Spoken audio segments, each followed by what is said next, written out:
Good morning, good afternoon, good evening, whenever you are listening from Brownsville to Rio Grande City and beyond. I'm Rudy Mireles, and these are your Border to Border daily headlines for Friday, November 29th.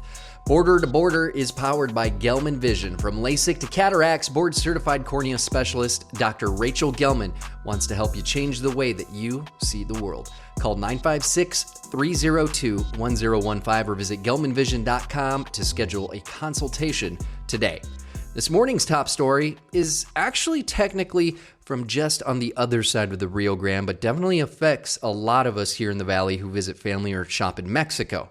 The police chief in Reynosa, Mexico, it's right across the border from Hidalgo, Texas, spoke to local reporters this week about the abductions from buses leaving his city. Now, for a little context, earlier this year, I told you about the U.S. State Department issuing a Level 4 travel advisory for the Mexican state of Tamaulipas over reports of organized abductions targeting passengers on omnibus charter buses leaving Reynosa in the evenings. Victims, including U.S. citizens and residents, have been robbed and their families extorted for ransom for thousands of dollars. Well, this week, Reynosa's police chief told reporters here in the valley that foreigners leaving South American countries for the U.S. are also targets for the kidnappers. And he also said that just last week, Mexican state police assigned to Reynosa rescued two Central Americans after they were kidnapped on their way to an interview with the U.S. consulate in Matamoros, Mexico. And the chief is also contradicting reports that American citizens and residents are being targeted, despite the U.S. Consulate General in Matamoros saying otherwise in June and July of this year. I'm going to keep watching the State Department and the U.S. Consulate General's office in Matamoros for more information, and I'll keep you updated on this story. In Willacy County, sheriff's deputies and police are looking for a man they say is armed and dangerous after getting away from them earlier this week. The sheriff's office says 34-year-old Carlos Solis Munoz took them on a car chase before eventually escaping on foot on North 4th Street in Raymondville.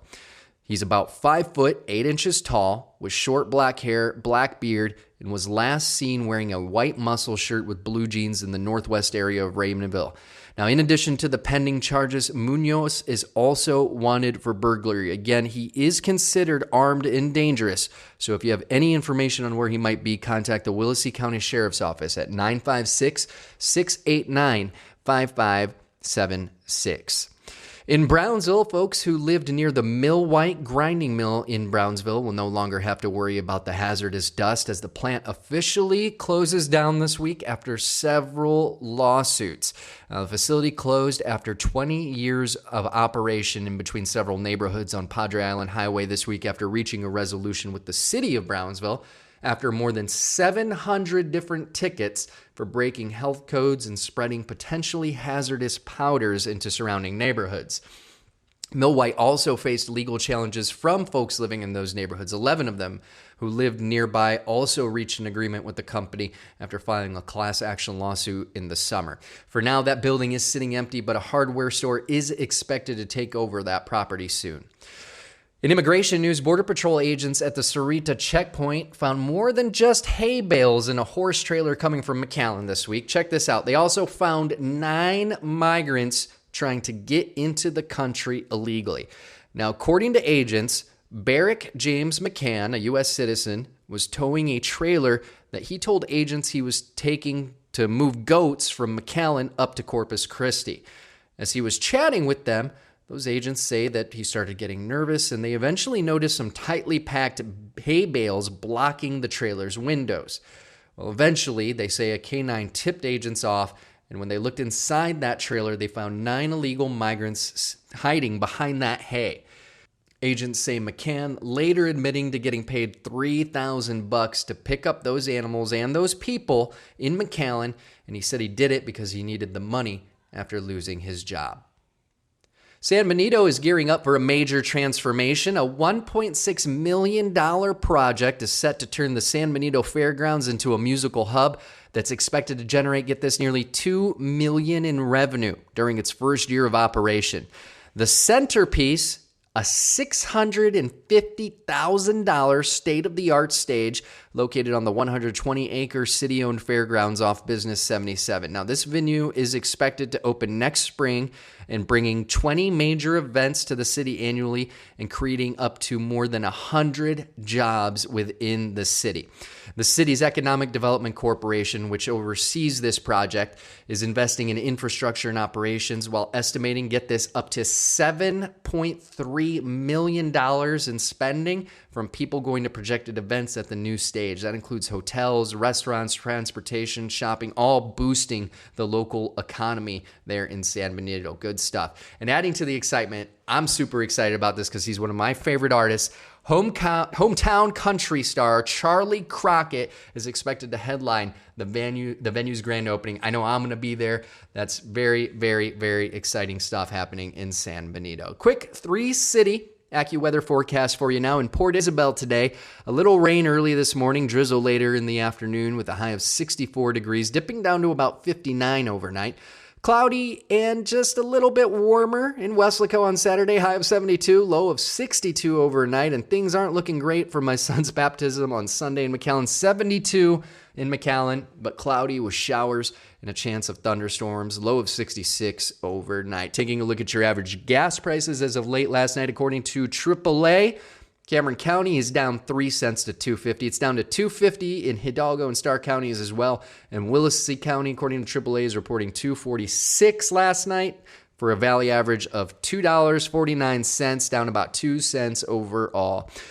Today's edition is powered by Gelman Vision. From LASIK to cataracts, board-certified cornea specialist Dr. Rachel Gelman wants to help you change the way you see the world. Give her a call today, 956-302-1015, or you can visit gelmanvision.com to schedule a consultation today.